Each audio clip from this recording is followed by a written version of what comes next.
नमस्कार, मैं हूं सुनीता और आप देख रहे हैं डीएनपी इंडिया।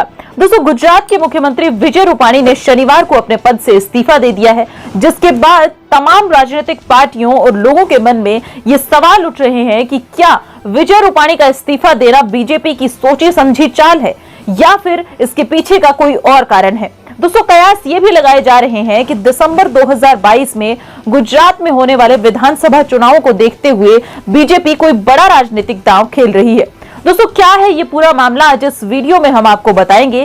साथ ही साथ आपको बताएंगे कुछ ऐसे कारण जिन्हें कि विजय रूपाणी के इस्तीफा देने के पीछे की बड़ी वजह बताया जा रहा है। तो दोस्तों, इस वीडियो को अंत तक जरूर देखिएगा। इसके अलावा अगर आपने हमारे चैनल डीएनपी इंडिया को अभी तक सब्सक्राइब नहीं किया है तो सब्सक्राइब जरूर कर लें, ताकि ऐसी ही तमाम वीडियोस आपको समय समय पर मिलती रहें। तो चलिए दोस्तों, इस रिपोर्ट के माध्यम से डालते हैं इस पूरे मामले पर एक नजर। दोस्तों, गुजरात में अगले साल दिसंबर में विधानसभा चुनाव होने हैं। उससे पहले राज्य के मुख्यमंत्री विजय रूपाणी ने इस्तीफा दे दिया है। इसी पैटर्न पर साल 2017 में चुनाव से पहले मुख्यमंत्री आनंदीबेन पटेल ने भी इस्तीफा दे दिया था। अब चुनावी पंडितों का मानना है कि सीएम बदलकर बीजेपी एंटी इनकम्बेंसी के असर को कम करने की कोशिश करती है। दोस्तों, पिछले 3 चुनाव में बीजेपी की सीटें लगातार कम हो रही हैं और कांग्रेस बढ़त हासिल कर रही है। 2007 में बीजेपी ने 117 सीटें जीती थी, जो 2017 के चुनाव में घटकर 99 बची। वहीं कांग्रेस ने 2007 के चुनाव में 59 सीटें जीती थी, जो 2017 के चुनाव में बढ़कर 77 हो गई। दिसंबर 2022 में गुजरात की 182 सीटों पर चुनाव होने हैं। बहुमत का आंकड़ा 92 है और बीजेपी के पास फिलहाल 99 सीटें हैं। पार्टी ने 2017 विधानसभा चुनाव में 16 सीटों पर 5000 से कम वोट के अंतर से जीत दर्ज की थी। अगर इस बार एंटी इनकम्बेंसी की वजह से बीजेपी की 16 सीटें भी कम हो जाती हैं, तो उनकी संख्या 83 ही बचेगी। इसी तरह 32 ऐसी सीटें हैं जहां तीसरे नंबर वाले प्रत्याशी को मिले वोट जीत हार के अंतर से ज्यादा हैं।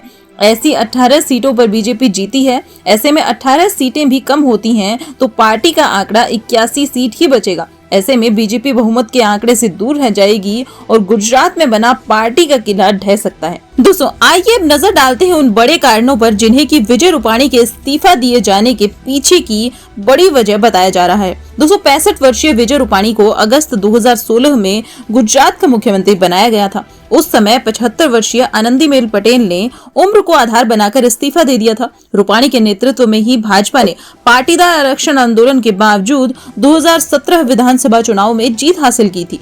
अब गुजरात में विधानसभा चुनावों से ठीक 1 साल पहले मुख्यमंत्री के पद छोड़ने को लेकर कई बड़े सवाल खड़े हो गए हैं।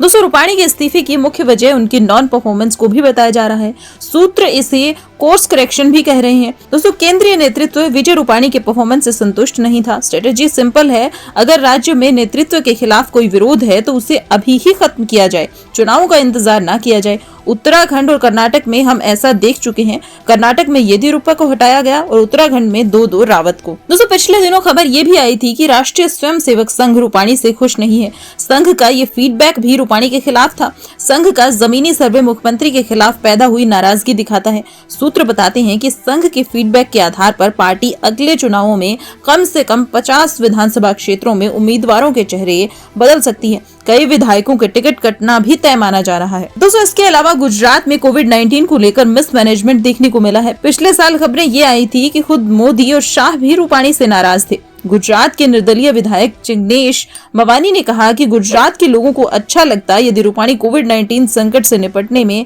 नाकामी की वजह से इस्तीफा देते। ये इस्तीफा तो 2022 के विधानसभा चुनाव को लेकर दिया गया है। दोस्तों, रूपाणी जैन बनिया कम्युनिटी से ताल्लुक रखते हैं, जिसकी गुजरात की आबादी में हिस्सेदारी 5% है। 2016 में रूपाणी को न्यूट्रल कैंडिडेट के तौर पर आगे बढ़ाया गया। उम्मीद की जा रही थी कि वे बाकी समुदायों के साथ सामंजस्य बैठा लेंगे, पर वे ऐसा नहीं कर सके। राजनीतिक पंडितों का मानना है कि पार्टी 2022 के विधानसभा चुनाव ऐसे नेता के नेतृत्व में नहीं लड़ना चाहती जिसके साथ ज्यादातर समुदाय न हो।